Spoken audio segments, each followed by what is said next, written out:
Now we want to hear from the president of the National Congress of Black Political Women, which I had something to do when it was founded, including help to found it, who has had a distinguished political career in her own right and has of late been taking the lead on this issue of violence against women. C. Delores Tucker. Let's bring on.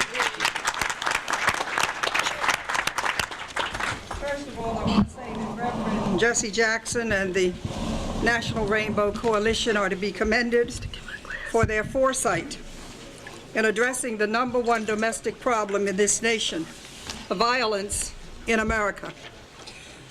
The National Political Congress of Black Women is a nonprofit, nonpartisan organization created in 1984 at the suggestion of Reverend Jackson at the 1984 Democratic National Convention to empower African American women economically and politically.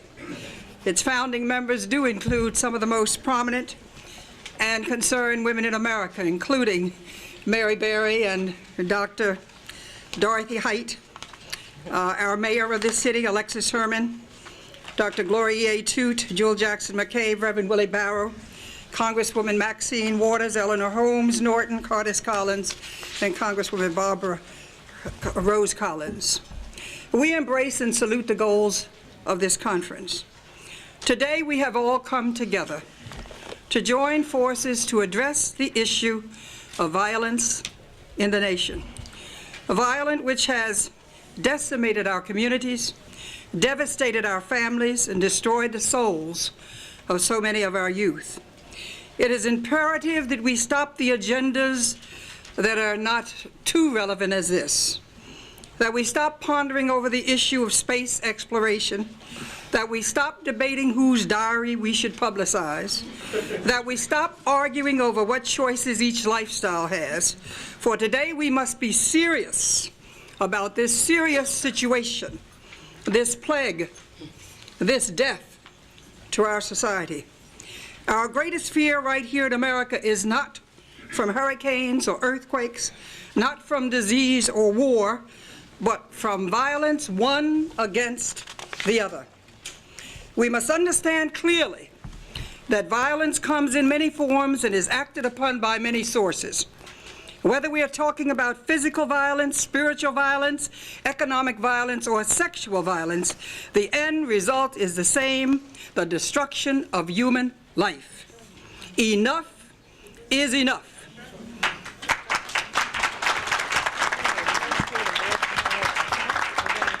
And I'd like someone to bring me what made me say enough is enough. Where's my graphic? Bring it up here, please, somebody. I am here to put the nation on notice that violence perpetuated against women through the music industry in the forms of gangsta rap and misogynist lyrics will not be tolerated any longer.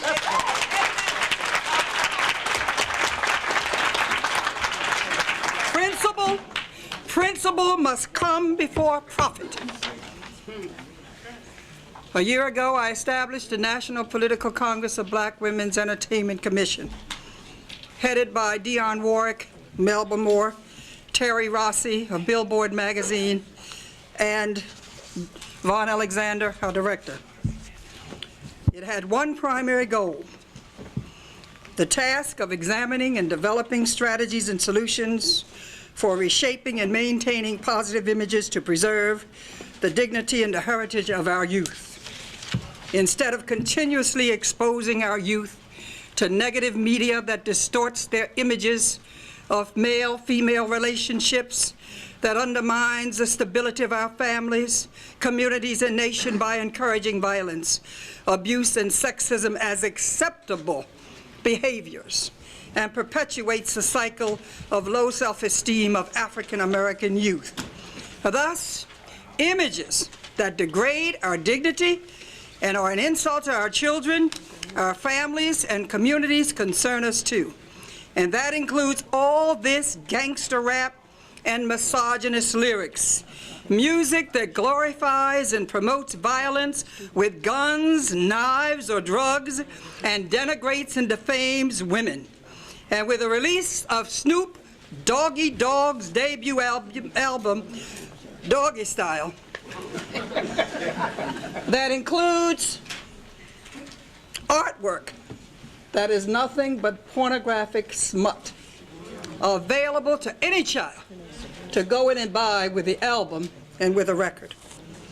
That has got to stop. You want to know why I'm on the warpath? When I saw this, I said, that's it. We march again, and we're going to keep on marching and demonstrating the truth stuff.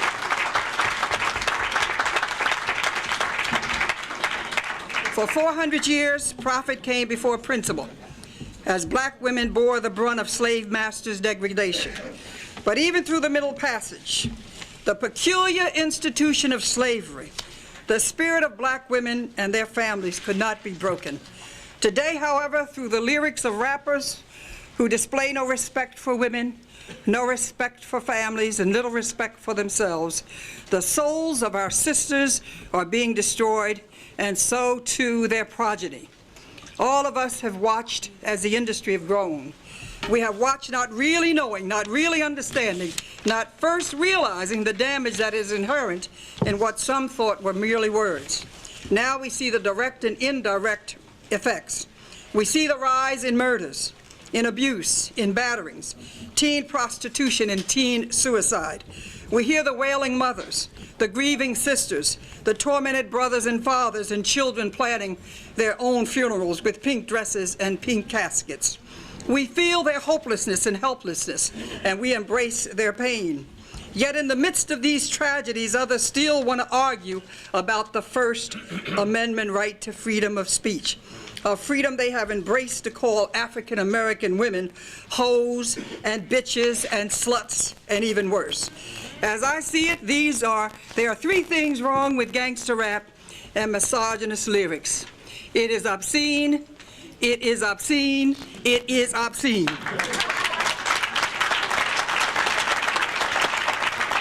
In my view, it was never intended by the founding fathers of this nation that First Amendment rights were meant to protect obscenities.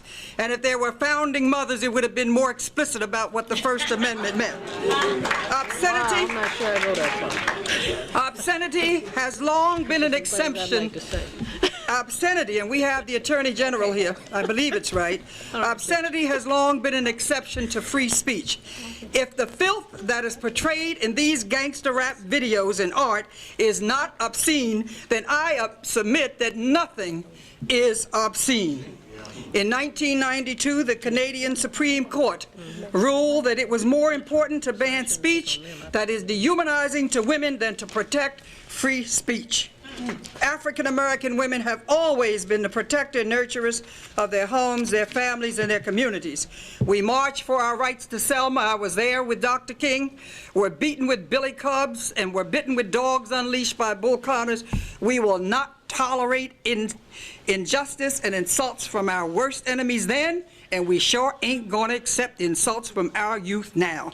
All right. Okay. Although the MPCBW condemns the actions of those young people who produce such music, we also realize that we must provide other channels for them to use these multiple talents they have in a positive and wholesome way. After all, they are not the root causes of the complex socioeconomic forces that are manifested in such vile entertainment. Those problems were there long before many of them were born. Those problems must be addressed if the communities that produce those gangster rappers are to survive and thrive. We know some of the problems, and now on behalf of NPCBW, I will offer up some solutions so that we can help turn this nation around and communities around. First of all, we must use all means possible to eradicate and ban the sale of illegal guns. We must remove guns from the hands of our children and our gangsters who are so proud of the power of the gun. That's number one. Number two, we must reinvent our educational system to include more vocational training to provide a successful transition between school and work for those who will not continue to go on to college. We must extend the school hours in the school year so that latchkey children teachers will be from their schools instead of from the street. We must provide educational opportunities for our prisoners so that they will be productive citizens when their tour of prison is over. I met with Senator Carol Mosley Braun, and I was very pleased to amend what she was introducing to the Senate, not only educational opportunities, but training opportunities as well. And she has proposed mandated training for all prisoners in education. Now, we must provide... See, Delores, now you don't have to say everything you want to say this time. You'll get to talk again. Well, I've just got one more page, and may I finish? I wait a long time to come, and let me just finish it. Please. Okay, well, if you can I only got one more little page here. All right. To provide community